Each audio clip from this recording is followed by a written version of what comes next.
Hey, Frank.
Frank, can you hear me?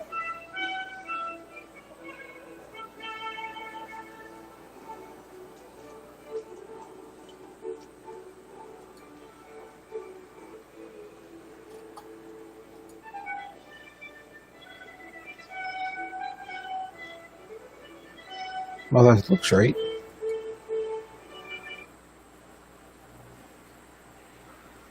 Where am I at here? Can you hear me now? Oh, there we go. Can you hear me? Yeah. I've been here for a while. I just was cutting up a video and sending. Oh, there we go. Can you hear me? Yeah. I've been here for a while. I just was cutting up. Oh, wait, I can't hear you now. Can you hear me now?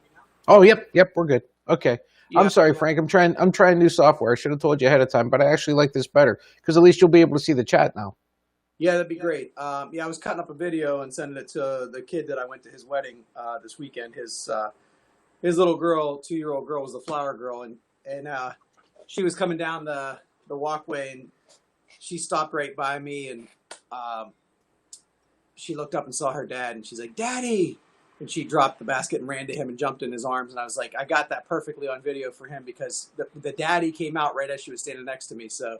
Oh my God. Yes, I just sent that to him on WhatsApp. I cut it up because it was like I had maybe 8 or 10 minutes of video that was just other stuff, the scenery and blah blah blah. And I was like, yeah, let me just get him this part because this is going to be this will be something he'll treasure, I'm sure. Oh, I would. Absolutely. Yeah. So yeah, I've been sitting here with the counter, the timer, and the music. It's pretty cool. I like it a lot. Yeah, the only thing I don't like, and obviously, like I told you, we are live now. Yeah. The only thing about it I don't like is we really can't talk on this until until we're live. Yeah, it's okay. We can always chat beforehand, on some other app or something, and then go live here. I suppose so.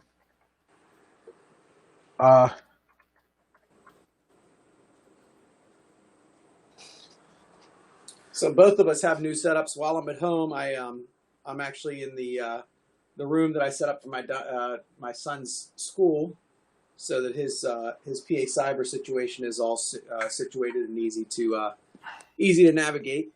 As you can see, his computer station and his scanner. That's nice. His look on the wall. He's got all his subjects up there. Mm-hmm. And then down here, he's got all his bookshelf back there. More books. Over there, books. So, yeah. Set up for him his virtual learning center. You'll take that.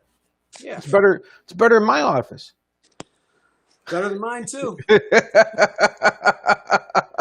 did that wall over there because this was Francetta's room at one point, thus the curtains and the chandelier. But I painted that wall because it was a purple, and now I painted it into that blue, so it would match Dante a little bit better. So I would think so. yeah.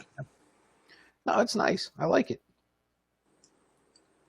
Got a little bit of a new background here. You know, we're trying to I like it. Yeah, I'm trying to make us look a little bit more professional. You know, We're sprucing it up. yeah. I'll tell you the truth. The software that I'm using is what we normally use in order to get to Facebook and Twitch and YouTube and all that. Anyhow, but they have their own built-in live studio, and I'm thinking, well, why the hell am I paying StreamYard for this when I could just have it here and it's going to benefit all of us, you know, especially because of the chat, which is probably the most important thing, you know. Absolutely. And I said, well, what the hell? Let's give this a shot. And I should have told you over the weekend. I really should have, because I was playing around with this and I was trying to get my backgrounds all set up and whatnot. And, you know, but it's me. You know me by now. Wait, listen, it's a work in progress. It'll always be a work in progress, and there's nothing wrong with that. Yeah, I suppose. Hopefully, you know, hopefully we like this. Hopefully it's nice and everybody enjoys it. I'm also kind of checking out our actual Twitch stream, and it looks pretty good. I mean, it looks really nice. So, I don't know, maybe we'll keep it. Anything particular you want to talk about today? My buddy just came up and joined me. I would say one of the things, I mean, there's a lot of things. There's a whole lot. Yeah. The fact that he's running out of money. Big one I wanted to talk about. Yeah, the fact that he's not really putting up much of a real denial. I mean, he's jumped up and down, but he hasn't. I mean, he flatly lies about things that he said that were on video. You know, that's denial. So that in and of itself is crazy. His handlers come out and say things like, "Look at all the money he's put into the military," and that's what I'm seeing people seize upon. And you know, the thing about that is it being appropriated to military efforts that are benefiting the troops? And I would argue that some of it is, but a lot of it isn't. And I think that's something that's important to keep in mind. You know, you can talk about throwing money around, but who is it really? The big dollars, who are they really benefiting? And then, you know, you have to look at what his heart is telling you with this other stuff to see how he's going to treat people. And then I think the other thing that I'd like to talk about is, you know, I think we've given a very rightful pass to a lot of the governors and how they've handled things, especially our own governor. But I think we also have to be appropriately critical of Wolf at times too, and that is, you know, we're in a situation now where some of his orders are inconsistent, and I think explaining them, or at least, you know, being willing to revise them from time to time would be a wise thing to do, because for example, the inconsistencies with seating at restaurants is incongruent with not allowing more than 25 people at school sporting events, you know, inside. So it just doesn't make a lot of sense to people. Maybe there's a reason behind it, but he's not giving a reason. And, you know, these are the kind of things that you lose people with. Hi, Lou. Hi, Patsy. Am I there? Yeah. Yeah, I can see. Real good. Well, you were.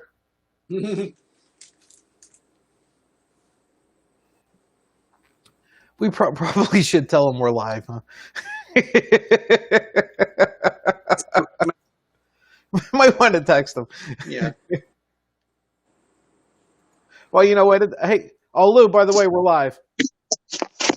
We're live. Start early. Or it's not better. I'm still working out kinks. Okay. Okay. Well, it doesn't like my laptop. I can tell you that. No, this is your laptop. You know, if you had an Apple product, I told you before, you wouldn't have these problems. You know, I just keep telling you. I don't know why you don't want to hear me, but that's okay. I'm not buying that.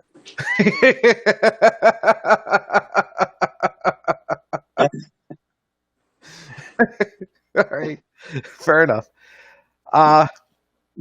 I was telling Frank, the reason I'm doing this is because this is the software that sends it out to everything anyhow, YouTube and everything.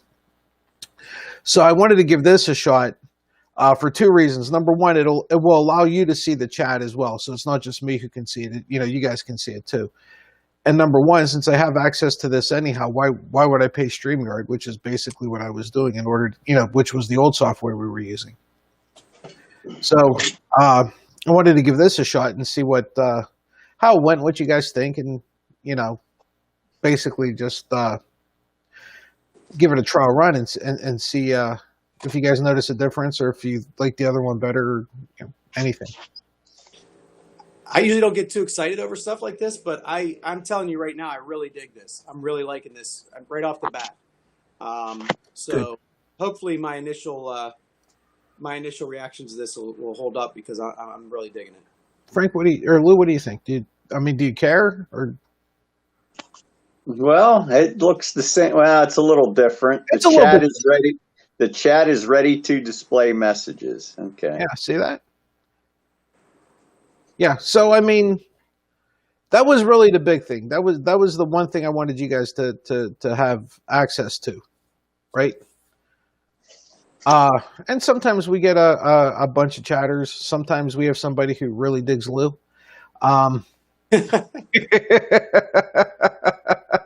Hey, you know what? I'll take all comers on. You know what? I hear you. You know what? And the older I get, the more willing I am. I don't care who hits on me. I can't hear Lou, unfortunately. He can't hear. I can hear you, but it's weird. Frank, you can't hear him at all? No. Not. Make sure. Patsy, you can hear him. I think it's fine. But I hear you just fine. That's strange. That's odd. Yeah. What if I do, Frank? What if I do this? Lou, what can is that? Just say something. See if Frank can hear you. Okay, Frank, can you hear me yet? Nope. No. Nope. Nothing. That's so weird. It's coming off of the phone. Yeah, but like I said, I hear you perfect. Okay. I could hear Frank. Well, maybe you can give me a quick summary of what Lou says in case something you want me to respond to, and then we'll go from there. Okay, well, we'll see what we can do. Like I said, we do have to iron out a couple of kinks.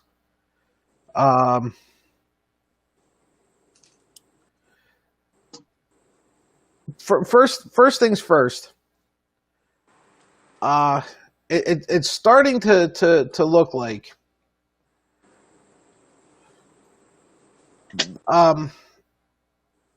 Trump's campaign's running out of money. I noticed that what you sent earlier today, and what's he doing? Either sending it to the Caymans, paying bills with it, lawyers' fees to be exact, and what else? Because I think they even said he's cutting down ads in certain states. Well, if you take a look, oh, that's cool. Puts it up in the corner there. Nice. He $1.1 billion is basically what they had in, let's call it a trust fund, for lack of a better term. And we can call it anything we want, right? 1.1 billion with a B. And they're blowing it. Not only are they blowing it, they're blowing the shit out of it. Trump's campaign spent $800 million of its $1.1 billion war chest between the beginning of the year and July. That's nearly 3/4 of its total funds spent, with basically 2 months of the campaign left. A lot of this shit is falling on Brad Parscale. I will say that a lot of the all of it is, well, not all of it. A good chunk of it is dropping on his shoulders. Here's the thing that I don't quite get though. Trump is known for blowing things. I mean, he went bankrupt how many times? His old man started him off with what, 10 million? And he ended up blowing the shit out of that. But yet this 1.1 billion is being dumped on Brad Parscale's shoulders. Now, trust me, I don't have any nice things at all to say about Parscale, but uh, what we're dealing with and the subject of who we're dealing with here, that's I think, going to be a recurring theme throughout uh, our time together today. Is it really a surprise to you that they've blown through that much money that quick? Not at all. I mean, I don't know what his thought is in terms of where he's going to get his money from, but he's basically, as you said, managed to bankrupt not only businesses but pretty much foolproof businesses, casinos that always make money in locations that when they should have been making money and not going bankrupt. For example, at the time he owned the Taj Mahal, there really wasn't much competition around the United States. There was Vegas and there was Atlantic City. And he was able to, manage to bankrupt the Taj Mahal in Atlantic City, which is quite a feat. It's a feat. Yeah, it doesn't surprise me that he blew through this money without a plan. To say that Parscale is the guy, okay, but you know what? You're the guy. You're the president. You're the one with the master plan. You're the one that says I alone can solve these things. You mean to tell me you're going to turn that all over to this guy who was he before Trump ever got a hold of him? Who was he? Like, he's a hack nobody as far as I'm concerned. You're going to turn over that 1.1 billion operation to him?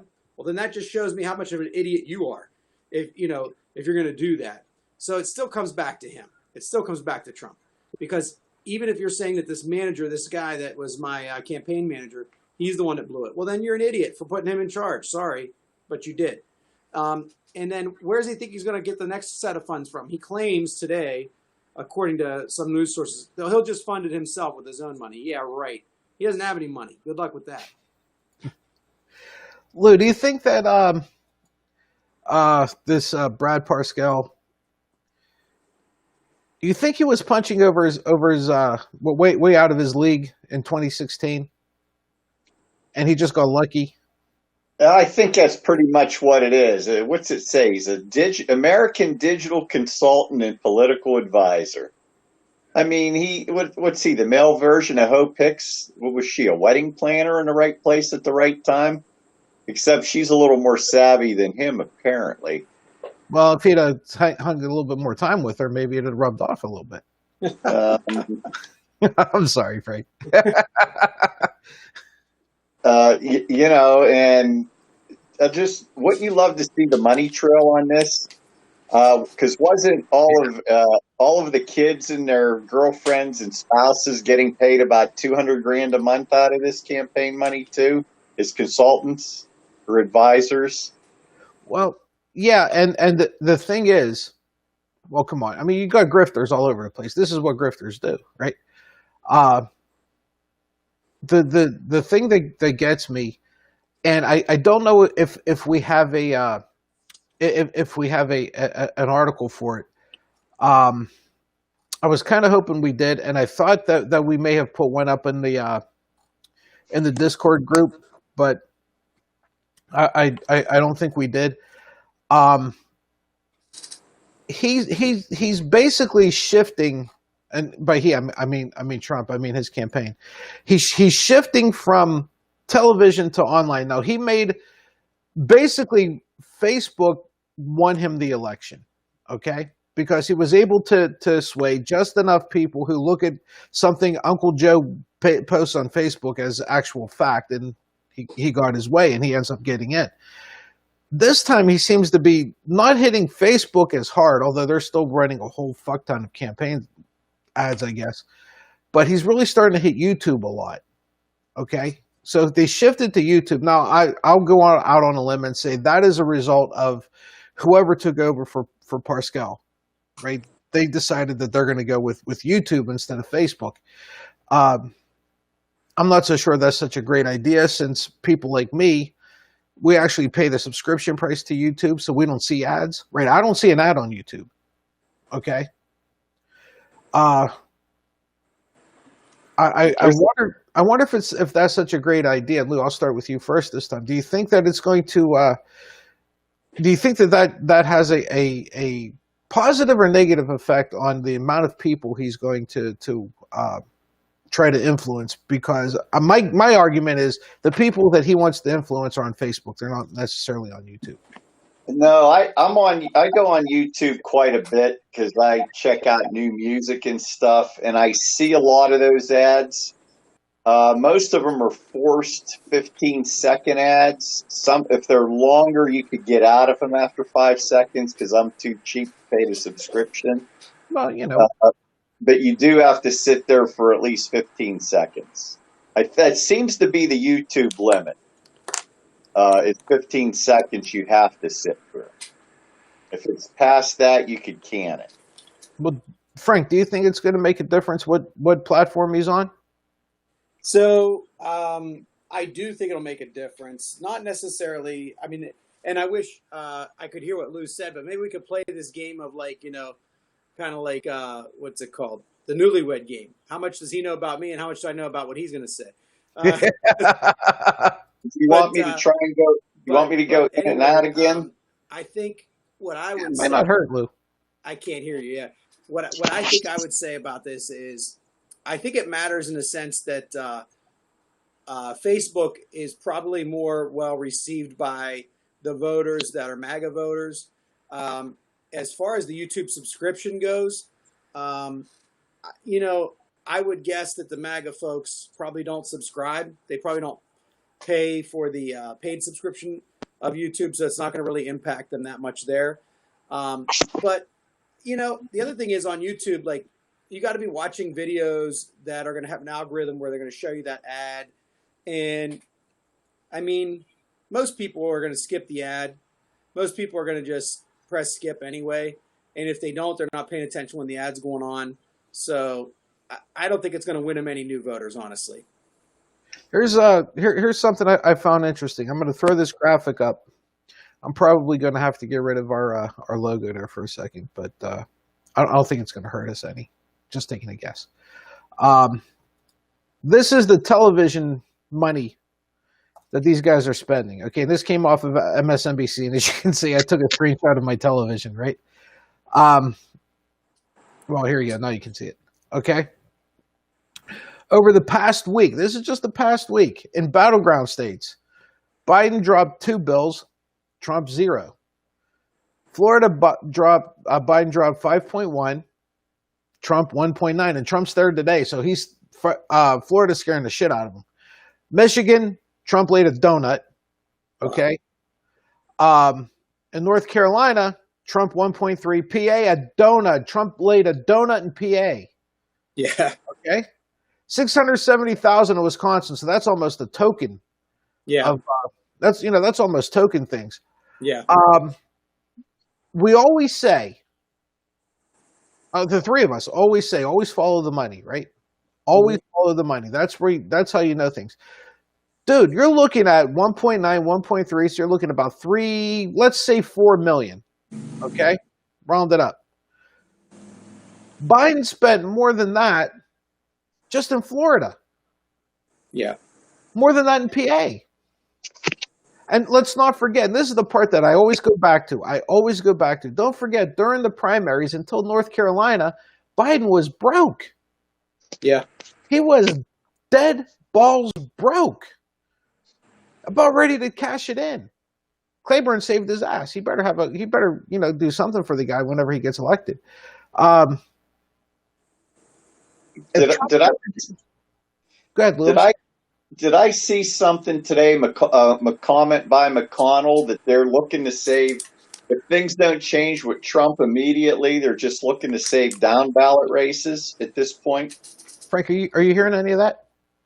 I'm not, but I'm going to try something different here in a second. Lou asked the question. It's a damn good question. It kind of leads into what we were going to say. His question was, did he hear right that McConnell's basically saying that money's going to start going to down ballot races now? That was my impression, and I don't know if that's been, as far as on my end, if I was able to verify it any further than just some tweets, but it seems like that's where it was going. If you're a donor, okay, which I'm not. I mean, I'll give my $5 or $10 or $15 here and there, but If you're a donor, big money, somebody who's like the asshole who's in charge of the postal service right now. Frank, what are you doing to me here? You're coming back in. I'm coming in on my phone because I want to see if I can hear Lou when I get off of this one. Lou, can you hear me now? I can hear Frank. Can he hear me yet? Now I can hear you on here. So Frank, I'm going to get your phone or whatever. Yeah. Frank, can you turn it 90 degrees? Okay, turn it 90. Yeah, let me also get off of this other thing here. Okay. Getting a little back speed. Yeah, I think that's going to be gone now. For some reason, I'm upside down. Let's see if we can fix that. You know. There is something mentioning here. You talked about Parscale, and I found this funny. He was originally paid, he got into Trump's campaign for exploratory, charging $1,500. Then between October and December 2015, he was paid $21,000 by the Trump campaign. And then through the entire election cycle, Giles Parscale, which was at a partner, was paid $94 million by the Trump campaign. And a lot of this money had to do with, he came up with basket of deplorables, but he also, a lot of this came from Cambridge. He hired Cambridge Analytica, and the micro-targeting is what he did. Parscale did? Yeah, that's what it said. So he's not a total idiot, right? Well, yeah, pretty much. I mean, I'll be honest. That was clever. Okay.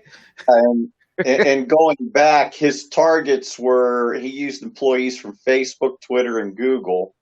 And we know he targeted that because we had mentioned, Frank didn't hear what I said about YouTube, but I can't see him hitting his target audience on YouTube, to tell you the truth. To me, YouTube's heavier toward the young, and I just don't, more music people, I guess. I don't know. Let me ask you this much. Do you think, now we're what? It's September 8th, right? Correct. Correct. September 8th. I actually had to look at my calendar here in the corner for that. At this point, here's my argument. Now see if you agree or disagree with me. Or let me know. My argument is it's September 8th. By this point, there cannot be that many people who are undecided. Okay? But those ones that are undecided, my argument is there's more on Facebook than there is on YouTube. Yeah, I would think. And if you saw Kornacki last night during the 6 o'clock hour, he basically said after the RNC and everything, nothing's changed as far as polling that he's seeing. Yeah. I watched them. The conventions really didn't give anybody a bump, right? I mean, I think Biden got a little bit more of a bump, but I think that was more because of Harris than it was the convention, right? I think as soon as he announced Kamala Harris, that was it. He got a nice little bump. And I hate to go off on a tangent here because I wanted to stay on topic, but if you listen to Trump in Florida today, again, he was bitching about, and he was trying to scare people into saying that if you vote for Biden, they're going to take away the suburbs, right? The suburbs are in trouble. Well, Biden's vice president lives in the suburbs, right? That black woman lives in the suburbs. How is it really going to resonate with people? I mean, really, is it going to? Because forget the fact that most minorities live in suburbs, but there's cities where those minorities live in suburbs, but Trump's not getting their vote anyhow. But we're talking like our area, like Mayberry. You really think that holds that's going to push anything? Because my argument is either number one, they already have his vote anyhow, or he already has their vote. I'm sorry, and number two, she's not exactly the the thug with the hoodie standing there waiting at the ATM for you to try to take money out of it. You know, she's a prosecutor, for God's sake. Yeah, it just amazes me too how knowing a few MAGAs myself that they keep referring to her as a Joe in the Ho, and I'm thinking, my God, you got an actual prostitute in the White House, and you're calling Kamala a whore, you Look, know? it's amazing. You It's literally truly have a amazing. prostitute in the White House. You literally Yeah. do. Yeah. Yeah, it's That truly amazing. And I think I look at Joe Walsh occasionally, Joe Walsh's Twitter feed, and after yesterday, when over the weekend when Kamala Harris was in Kenosha, Wisconsin, I believe it was Milwaukee or Kenosha, and she greeted about 45 supporters outside of the event, and just the relatability, right? She walks outside, talks to people, interacts with them, and Joe Walsh said uh, she needs to be featured every day. Every day, she should be out in front. And this goes to what you're saying, Patsy, because when you see somebody like her, you hear her relatability to everybody. It doesn't resonate. It resonates the other way. It's like, yeah, we can relate to her, and she makes us feel comfortable, and it goes hand in hand with the idea of people want normalcy again. So I think it's a bad strategy, not because I'm obviously who I am and who I'm rooting for, but I think it's a bad strategy to try to attack her and talk about the suburbs being lost to Biden. And I agree with you on your first point, Patsy. I think it's folks have already decided, in towns like Newcastle and places like Beaver, they've already decided to vote for Trump. They're going to vote for Trump. It's not going to change. You're not going to win anybody new over. Hmm. No, you're not. And well, let me look, just to drive this point home a little bit, because it's very obvious that they just don't know what to do with her. Right? The Trump campaign has no idea what to do with Harris. Do you think they would have an easier time trying to redefine Joe than try to define Harris? Now, don't forget, Joe's been in for what, 37 years? He's been 47. 47. Fuck, Frank, it's almost as old as we are. Yep. All right, Lou, I'll let you in. It's almost as old as you are, too. There you go. Okay, I'll give you that one. 47 years he's been in the Senate. And I still think it's going to be easier for them to try to redefine Joe than it's going to be to define Kamala Harris. What do you think? In a negative way. I'm sorry? Just putting a caveat on that, in a negative way. Yeah, and then to spin her to their benefit. Yeah. Exactly. Lou, what do you think? You know what? It might be, but don't forget how squeaky clean he is with all those years in there. And every time Trump says something, he seems to have a rebuttal for it. It's more like, well, try and find something against me. Everything you've tried has been garbage. Yeah. And you were talking about the relatability of Kamala. I mean, look how she was at that meeting yesterday. Geez, boy, she looks like a thug, just like Frank said. Let me see. She had on a blazer, jeans, a blouse, and Chuck Taylor tennis shoes. My wife went crazy over her Chucks. I got to be honest with you. My wife lost her shit on whatever she was like, oh my God, Kamala Harris is wearing Chucks. She's wearing Chucks. I mean, how much more suburban can you get? And I'll be honest, I was like, no, really? And she was like, it's just showing me pictures. She's like, yeah, look. I honestly think they'd have a better chance of going the other way with Joe and saying, you kind of what they did with Hillary last time. Bernie folks, you wanted somebody that was more progressive. You wanted somebody that was outside the box. Look what the Democrat Party gave you. They gave you a mainstream guy. But the problem with doing that is America is yearning for that right now. America is yearning for some normalcy in a middle of the road person. So, they're really boxed in. They're very much boxed in at this point. Yeah, that was something I really spent a lot of time, especially over the weekend, thinking about. they're trying to go to these extremes, and Cohen's book is it's going to be out this week. It's going to be out. No, it's going to be out next week, right? Because he's on Mad Out tonight, by the way, for everybody interested. But his book is out. You have Trump, the way he finally was finally put out, the way he what he actually feels about our men and women who serve.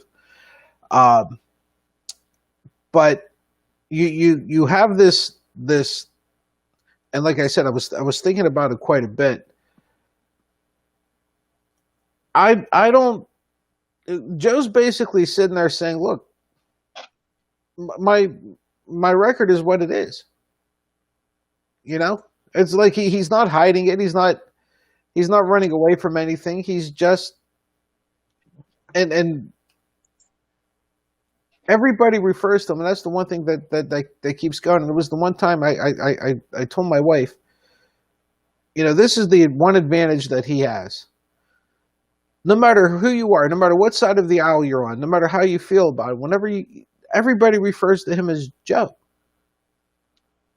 Right? Just Joe. Not Joe Biden, not Vice President Joe Biden, not Democratic nominee Joe Biden. It's just Joe. That's got to resonate. It has to.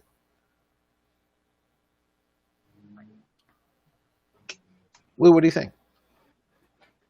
Yeah, I mean, and you could go back over the years, because I know Lincoln Project had that tape too of how many Republicans could have respect for him. From Lindsey Graham to no matter who. They said if you hate Joe Biden, pretty much you have a problem. How could you not like Joe Biden? Is what it comes down to, and that's kind of what Trump's up against. So this whole idea of getting back to normalcy, Frank, Joe pretty much is he's been around for 47 years. He is like normalcy, or at least he represents it.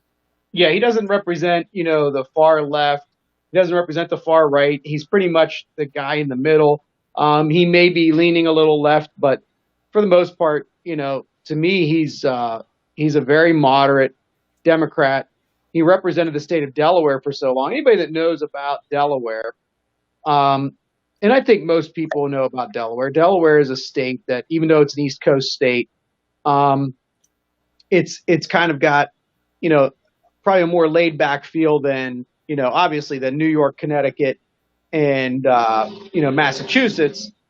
But it's the state that has tons of corporations. Corporate formation in Delaware is one of the easiest places to set up your corporation. A lot of the, innovation that started in the Northeast, especially like outside of Philadelphia, they set up, their pharmaceutical companies. They set up all their other companies. Their headquarters are in Delaware.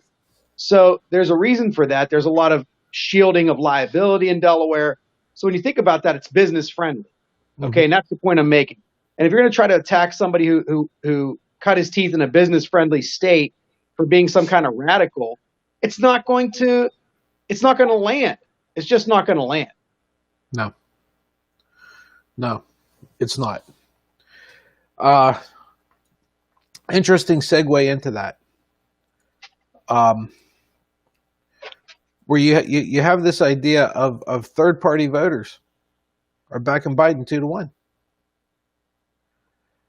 I found that quite interesting, considering if you took what's her face out of the equation in the 2016 election, Jill Stein, Hillary wins. Yeah. Right.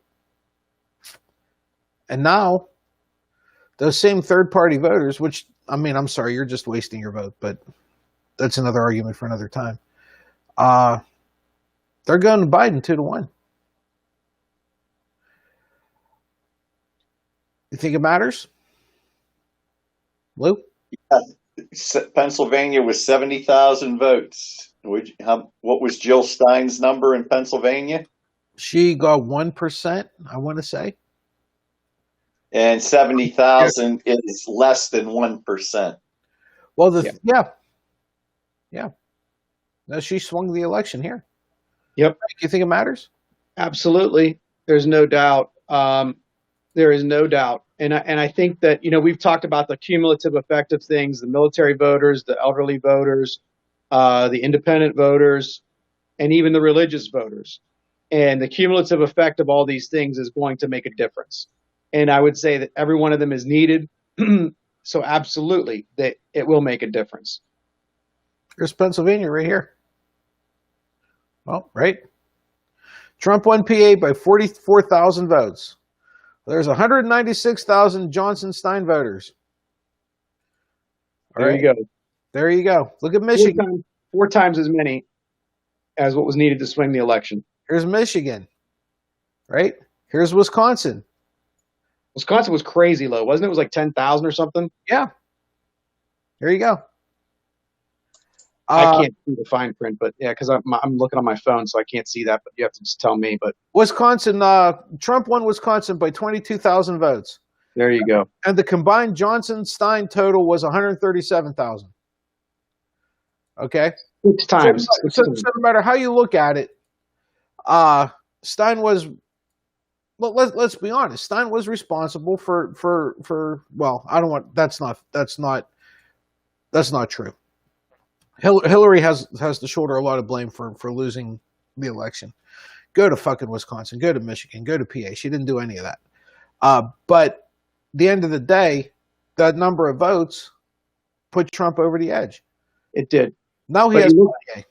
You look at what's going on right now. This independent vote's going to matter. You look at what you talked about, Hillary not going to those states, and Trump is essentially not going to those states by not spending any money on advertising in those states. Yes, he might be saying I'm hitting those states through Facebook, but there's still a lot of people who sit down and watch network TV. And those people vote. Yeah. And that goes back to our original thing. How many people on YouTube are actually going to vote? I'd argue it's a smaller percentage. Smaller than terrestrial TV and Facebook. Yeah.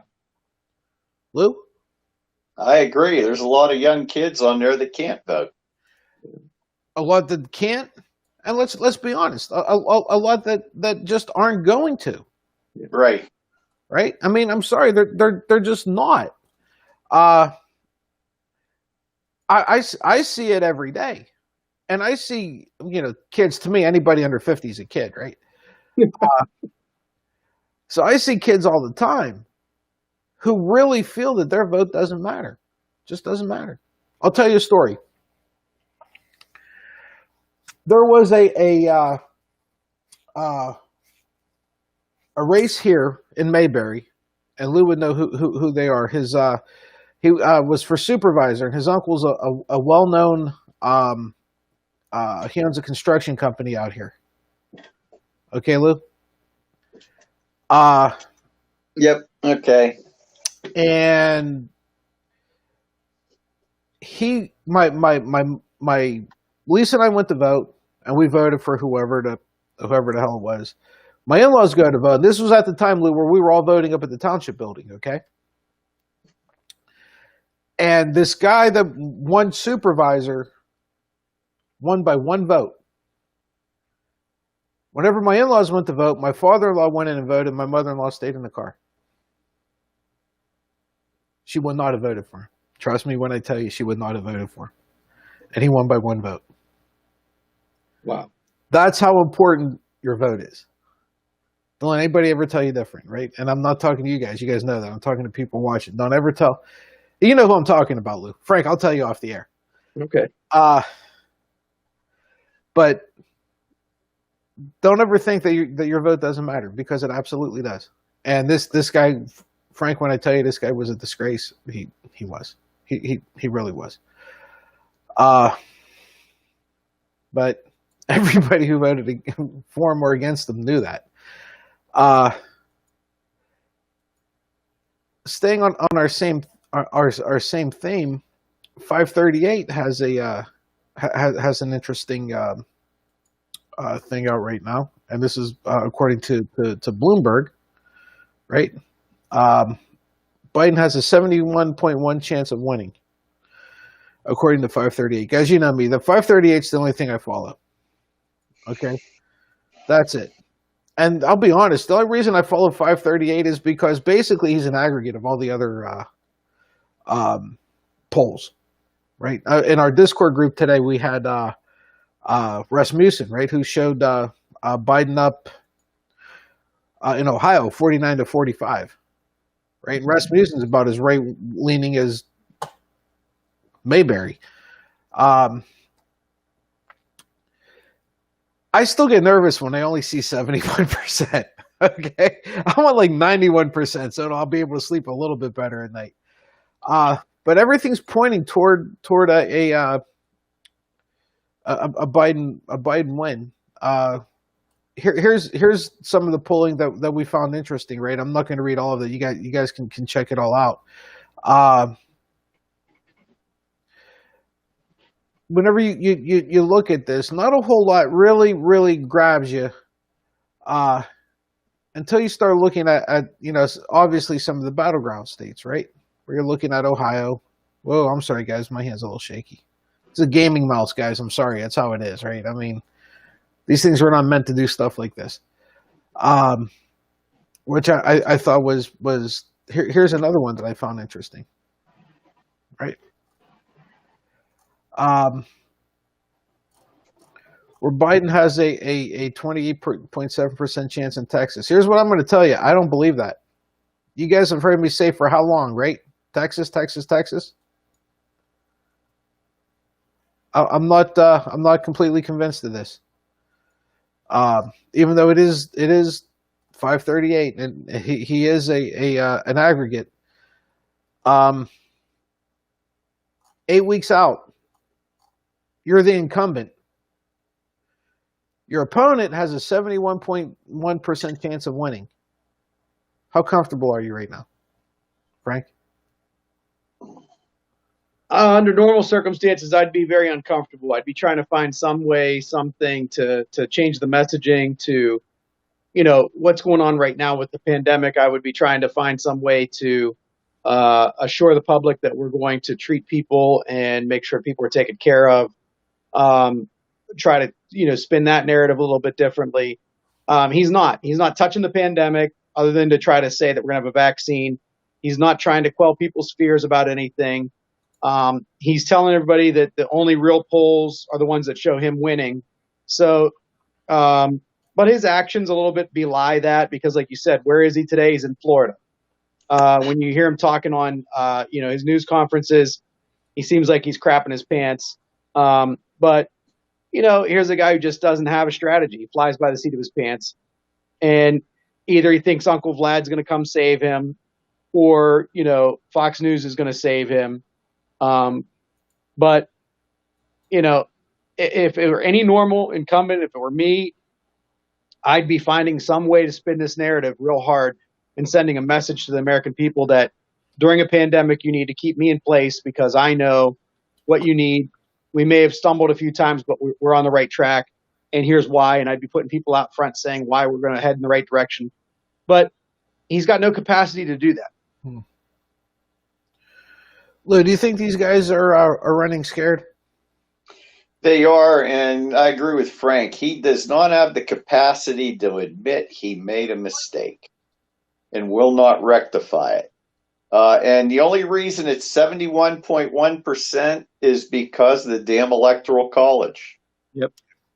I mean, he's looking at a 6 million vote loss. Yep. Absolutely. I mean, truthfully, if you had a straight up election, it's about 95, 98%. Yep. Yeah. Well, yeah, you're probably right.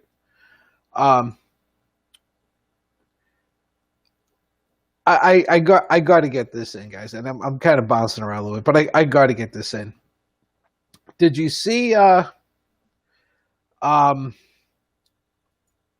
really even a good way to to describe this, other than what the fuck? What this was Kaylee McEnany. Yeah. Right? This was her on Fox Entertainment today, and she's talking about how Obama and Biden promised a vaccine for COVID-19 in 2016. Guys, I can't make this shit up. Honestly, I cannot make this up. Right? All right, it's up in the corner here and it's real small, so just bear with me. But you should be able to hear it. Okay. So here we go. Or through bureaucratic barriers so we can get a safe, effective, and timely vaccine. And once again, compare that to Obama-Biden, where they promised a vaccine, they vastly underperformed. And you have Biden's advice, or through bureaucratic barriers so we can get a safe, effective, and timely vaccine. And once again, compare that to Obama-Biden, where they promised a vaccine, they vastly underperformed. And you have Biden's advice, or through. There you go. I wish I could make it up. And you know the part that kills me? She's got a degree from Harvard. She's got a Harvard degree. I don't know what the hell it's in, but it's an Ivy League degree. They ought to be ashamed of themselves giving her a degree. That's just flat out lying. She knows better. She knows it's a lie, right? She come on. Like I said, she's got a Harvard degree. She has to know it's a lie. That's like when Gretchen Carlson played dumb on Fox all them times. Like she, my God, wasn't she a Rhodes Scholar and everything else, Yeah. She's playing a bimbo. I mean, Jon Stewart even called her out on that. How many times? Yeah. Wasn't she a prosecutor too, Frank? I don't know. I don't know if she was or not. I'm thinking Gretchen. Yeah, Gretchen. Gretchen was. Megyn Kelly was a prosecutor. Megyn Kelly was. I thought she was. I thought Megyn was an attorney. She's no dummy either. Oh, I know Gretchen was for sure. Yeah. Okay. Frank, who was? Gretchen. Okay. Yeah, she was 100%. But one thing I wanted to shift into a little bit, and just to bring up to you guys, one of the things that I think the Democrats need to really hammer home as we head down the last 2 months of this is how, if you look at the safety nets in our public, the safety nets in our society, how they've been there to save us. And a lot of people, for example, relied upon $1,200, and that's all they got. A lot of people relied upon a $600 extra boost in their unemployment income, and that's all they got to be able to, feed a family through the pandemic. If we didn't have those things, how rough it would be. Well, think about the people that rely on that all the time, like Social Security. They've paid into the system for Social Security. They've earned it, and it's in place because we have this great structure to support it. But Trump wants to basically dismantle that. He's going to dismantle that. And I've talked to somebody just this weekend who works for the Social Security Administration, and they told me that 3 months of partial funding or no funding will kill the whole program forever.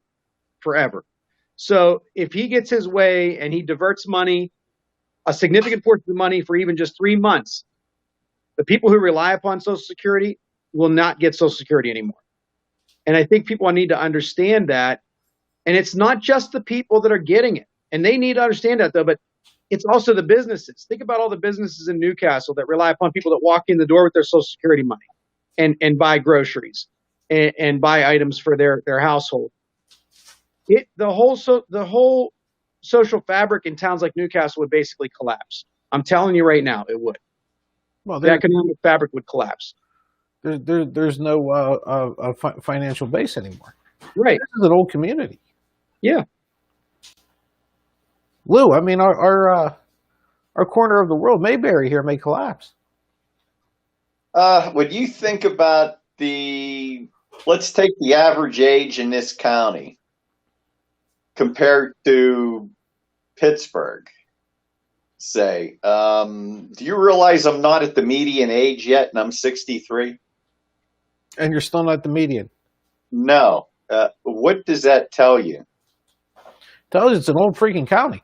Yeah, I think the median age, well, I might be getting close now, but it's in the mid-60s, where I think mid to late 60s in this county. If I'm not mistaken, what's the average median in this country? 49? I think so. Sounds right. Sounds about right. Somewhere in there. Yeah. it's Well, we throw Frank that said, curveball to hell, don't we? you think about, not only seniors, but Social Security, disability, and Medicaid. You realize, you talk about a depression that would come fast. And you look at all the problems that we have in this town, right? Well, albeit most of them self-induced, but we still have them. We have a big drug problem here. Mm-hmm. We have a huge unemployment problem here, or underemployment, I should say. Not really unemployment, but underemployment. That's the last nail in the coffin. I think so, and it's something that people aren't being educated about enough. And if I were to spend some of those advertising dollars over the last 2 months of this campaign, whether it's going to Facebook, to the people who are elderly and on Facebook, or to the the TV ads that are going to be talking specifically to the people who are receiving those type of benefits, that's where it needs to be directed. Because if they truly understand that, I can't see how you vote for this guy. I really can't, because you're just cutting your own throat at that point. Well, because I'll tell you how it happens. Okay, we've already shown that we are far more sexist than we are racist. Mm-hmm. Right? We elected an African American man president twice. He got reelected, but the woman we couldn't elect once, even though everybody on the planet knew this guy's a piece of shit. Right? He still won. Now it was a great campaign. Don't get me wrong. It was, and there may have been some shenanigans going on. Well, okay, let's face it, there were some shenanigans going on, but in either case, he won, and he won by you got enough votes to win. I don't think people really care, and I've always said that people were more than willing to cut off their own nose to hurt themselves as long as somebody else doesn't get what they have, and I'm going to hold on to that. Because I pretty much see it every day. Well, I agree with that's concerning. That's really concerning. Go ahead, Lou. I'm sorry. I'll wait till you're done. I'm going to jump on that after. No, I don't know whether I saw this last week. I thought Patsy or you mentioned this, Frank, that this country would rather see a dumbass white man in charge as a dictator than a person of color elected democratically. Or a woman elected democratically. I can't take credit for posting it, but I agree with it 100%. It's just a fact, and that's what you're seeing. I mean, one good thing I've been noticing, I had to go out to Evans City today, which is the heart of Maga County over there, Butler. One thing I'm noticing, and I'm thinking, well, it is into September, is I don't know if I'm imagining this or what, but I'm seeing less Trump signs now than what I could remember then in 2016. My wife brought that up. And I could actually pinpoint some places right now that had them up that are now down. And that's a good sign, because we're at the point now where these signs are distributed and the people who want to put them up are going to put them up. So I think 100% that's a good observation. I just want to jump back to the one thing that Patsy said. I agree with you, Patsy, 100%, that people they'll say, as long as that brown person or as long as that black person doesn't get a little bit more than me, if I could stay, ahead of them, I'm fine. And if that means that they suffer and I suffer, but I suffer a little less than they do, that's fine. But I'm going to go back to your other analogy, which is major and minor surgery. If you say to me, I'm going to cut those people off who came in to the country, they're not going to get Social Security if they didn't come into the country until, after 1999. Oh, cool. But if you say to me, everybody's Social Security is getting cut, including yours, no, now it's major surgery. Now it's major surgery. I'm not down with that. Yep. The New Yorker today, just to show everybody, right? Many GOP voters value America's whiteness more than its democracy. Right? And it just goes to what we're, by the way, guys, I don't want to toot my own horn, but that was a great analogy. That was a great transition. Okay, it was. I'm sorry, but it was. First of all, I'd love to get this piece of shit on my floor one day, but Because you know how long he'd last? 5 seconds, just about. About 5 seconds, yeah. About. And the way he would last 5 seconds is because I'd give him 3. It's a great article, and I really don't want to harp on it a whole lot because it's not really telling us anything we don't already know. But at the end of the day, what it's doing is you're looking at an entire party, okay, who would much rather, and this is gonna be just, I'm sorry for the cheese. I really don't mean it to be this cheesy, but they would rather be white than right. And I will say that whenever you have a party, whenever you have an entity, an organization that by definition is afraid of things, right? Is afraid of change, is afraid of moving forward, which is a definition of conservatism. It's very easy to infiltrate these things. It's very easy to get in there and to start playing around with the ideology of your party. And once that happens, there's no coming back. You can't fix it now.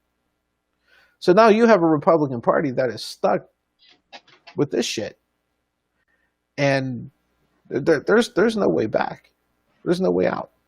What are they going to do? All of a sudden decide they're not racist? Since when? Yeah, I mean, it's one of those things that, like we've talked about before. I mean, do you just embrace it if you're them? I mean, because there's a huge wing of this party that's just openly racist. It's not even hidden anymore. So does the rest of the party just embrace it and say, this is who we are? Or do they try to keep denying it? Because it's just silly at this point. Lou, before I answer? You know what? I was just thinking, if you go back in history, this happened to a major political party before Lincoln. Was it the Whigs that devolved into the Know Nothing Party because they hated, at that time, it was the Irish. Yeah. And Catholics. You know, and if you go back, I don't care when it was, take the 20s, and I think it was the 20s that they actually wrote a law. It was after my grandparents got here, for Eastern Europeans and Italians, Catholics pretty much. Don't forget the KKK took their shit out on the Catholics also at that time. Yeah. Yeah. Well, we've already seen Biden, Trump tried to attack Biden, saying that he hates God. We've already seen that one, play out. The guy that actually goes to church every Sunday, Who still carries his son's rosary with him. Yeah, well, it's a rosary. Yeah, so it's not. Yeah. Anyway, never mind. I mean, the vice president actually walked across the street to go to church when he was in the White House. Yeah. Without an armed escort. Yeah, without an armed escort. Trying to go through this here real quick. One more thing I wanted to touch on, just really quickly, and then there's two other things I wanted to touch on. I don't know if you guys saw this or not. Of course, it's like I said, it's it comes from the Independent, my favorite newspaper in the world. Whoops, there we go. AG Barr's going after Google. Okay, this has a lot to do with the hearing that we had a month ago. Was Google and Apple and Facebook and Amazon, I think it was. But this clown's going after Google now. He was asked by his attorneys, or the people underneath him, don't go after it because we need more time to build a case. Basically, it's an antitrust case. But his folks are telling him we just don't have enough time, and he's still pushing it anyhow. Now, if you guys remember, back during that whenever they were in front of Congress, the four of them, and I'm sorry, I can't remember the CEO for Alphabet, which owns Google, the Indian guy. He was questioned, how come whenever I search for something, this comes up? Yeah. Remember, it was the idiot that didn't understand that the algorithm is based on your previous search patterns. Right. You know what I say, right? Coincidences take a lot of planning. He's doing this 8 weeks before the election. Yeah. That's one hell of a coincidence. Sundar Pichai is That's the CEO. Yeah. That's there's no way in hell I'm gonna remember. You guys know me. I can't remember his names. What do you think? Coincidence or not? Don't forget, like I said, the only reason I say no is because even his own people are telling him we don't have enough time, and he's still pushing it. Well, is it because who was the congressman that was questioning the algorithm? Because I think he was pissed along with Trump that I just did it right now out of curiosity. I typed idiot into Google. I think it's 3 of the first 6 images come up with Trump. Yeah, but don't forget that's based on your search. It's not based on you get your neighbor who has the Trump sign, down the street from you. I promise you, whenever he searches idiot, Trump's not coming up. Right? It's tailored to you. That's the purpose of Google. That was the entire purpose of it. Right? Because before that, you had what? AOL, or not AOL. You had Yahoo. That was just generic. This is going back a while, right? This is definitely showing our age. Frank, there was one before Yahoo, too. I forget what it was, out of Carnegie Mellon. Yeah, I forgot what that was, too. That was more of a bulletin board one, though, wasn't it? Trying to remember. An actual search engine? I can't remember. That's a little before me. But Frank, what do you think? Coincidence? No, I think it's the attempt to jab and hurt somebody when you've got a chance to do it, because in maybe 4.5 months he may not have any authority to go after them anymore. So he may try to exact some pressure to get some things out of them that he wants out of them between now and November. I don't think it's coincidence at all. Now let me just throw the question back at you guys. If it's intentional, and it lines up that, if you line up the dots and the numbers, back to that hearing to today, is it a good strategy? Because let's say Trump loses the election and Barr is not. Well, let me back up a second. Does it affect the voting or the influence between now and November by bringing this case in any way, positive or negative for Trump? I really don't think it matters, to be honest. I think that they're preaching to a choir, but overall, it's going to be a negative because nobody wants to see anything happen to Google. They're relying on it. Right. Lou, do you have anything different than that, do you think? No, I don't see the point either. So who's pushing it? Right. So to me, I think it's got to be, and I mean, as much of an ass as I think Barr is, I don't think he is overlooking the idea that this really isn't going to move the needle from the election standpoint. Okay. So what's he trying to accomplish between now and January? Because there's got to be some real benefit to him or Trump that can be accomplished between now and January. Is it a money thing? Is it a control thing?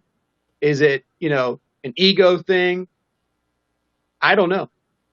Well, let me ask you guys this. Since both of you guys do a lot more with the stock market or whatnot than I do, I'm going to give you 5 names. Okay. Google. Yep. Apple. Amazon, Facebook, Microsoft. Okay? Take one of those five, kneecap it. What happens to your stock market? Well, it lost 632 today. Off of 800. My argument is not knowing anything about it. You kneecap Google, you're taking a whole hell of a lot more than 632,000 out of it. It was 800 down on last Thursday. Friday it went down again, and today it's down 600 and something points. It's absolutely doing that. And every one of the stocks you mentioned, except for Microsoft, because I haven't checked them, I can't tell you for sure about Microsoft. But even Nvidia, which is a big favorite of mine, is also down. Everything's down. People are running for the hills. Now I'll say this: you add in what happened to the fact that we were entering a Labor Day weekend. There's a phenomenon that I've noticed.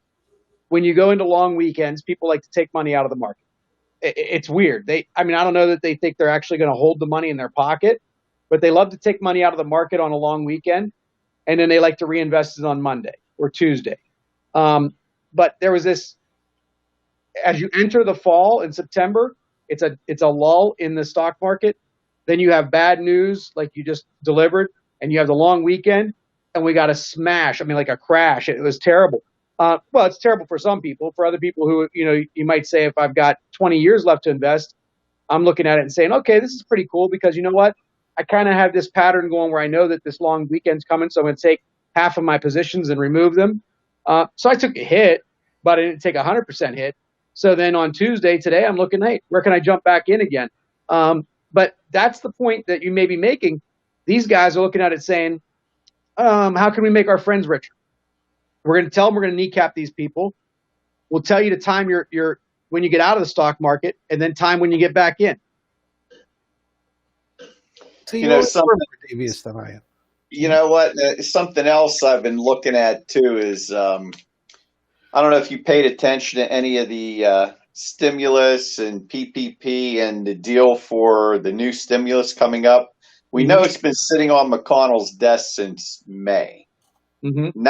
Now he's saying that he's cutting it even more. And it's like, does he see the writing on the wall and they're going to go back to that position?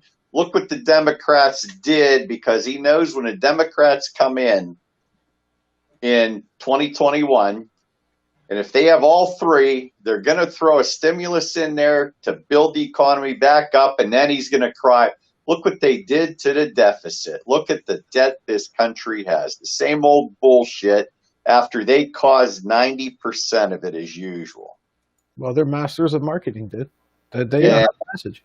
And he's just going to throw it, look what, and he's going to say, well, we'll get it back in 2 years after that. Yeah, that's got to be the play. 100% the play for McConnell. The only thing we can hope is maybe he loses personally, which would be fantastic. And if he doesn't lose personally, if we can flip the Senate enough that they can put him under and make him basically irrelevant, then that strategy is really short-sighted. But it's a strategy that's worked for him in the past, and I could see him going back to it again for that reason. Real quick, Michael Cohen's on Matt Out tonight. We touched on it earlier, as yet another tell-all book. And naturally, you had the same shit. Well, he was a disgruntled this. He's a piece of garbage. He has no credibility. This is all coming from the White House. At what point do you look at all these books? It was his fixer, right? He was responsible for Stormy Daniels' payoff. So of course he's a piece of shit, right? You're a piece of shit. You hired a piece of shit to cover up something that you did that was shitty. That's how it works. Okay. You had his sister come out with a book. You had, everybody who's ever worked for him come out with a book. At what point do we stop looking at the people who are denying these things or trying to make excuses and start looking at the asshole that's the subject of the book? Because it's amazing how many people are writing books. Yeah, because I think over the weekend he called Bolton a waste and a piece of crap. Yeah, Bolton. Let's put that in perspective for a second.